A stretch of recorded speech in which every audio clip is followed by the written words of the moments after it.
இன்றைக்கான கதையை பார்ப்போமா? அம்மா, அப்பா, ஒரு மகன், இவங்க 3 பேத்துக்கு நடுப்புற நடக்கிற ஒரு குட்டி கதை இன்றைக்கி. அம்மாவும் அப்பாவும் தன் மகன்தான் உலகம்ன்று வாழ்கிறவங்க.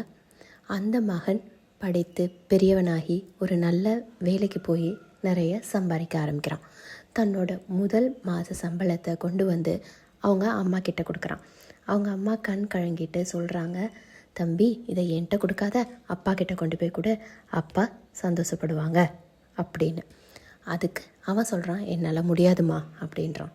ஏண்டா இப்படி பண்ணுற? அவர் தானடா உனக்கு எல்லாம் பண்ணார், அவர்கிட்ட கொண்டு போய் கொடுடா அப்படின்றாங்க.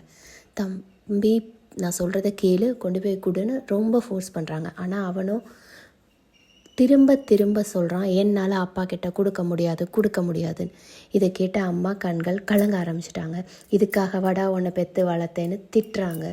அம்மா ரொம்ப எமோஷ்னலாகி கோவப்படுறாங்க. ஆனால் அந்த பையன் சொல்கிறான், அம்மா தயவு செஞ்சு நான் சொல்கிறத புரிஞ்சுக்கோமா, எனக்கு எல்லாம் பண்ணினவருமா எங்கள் அப்பா.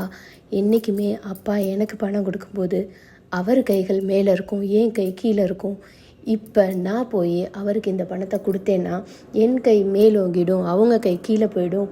நான் இந்த உலகத்தில் இருக்கிற வரைக்கும் எங்கள் அப்பா கை என்றைக்குமே கீழே போகக்கூடாதுமா அப்படின்னு சொல்கிறேன். இதை கேட்டுக்கிட்டு இருந்த தந்தை வேகமாக வந்து தன் மகனை கட்டி அணைத்து கொள்கிறார். இதுதான் ஒரு மகன் தன் தந்தைக்கு ஆற்ற உதவி.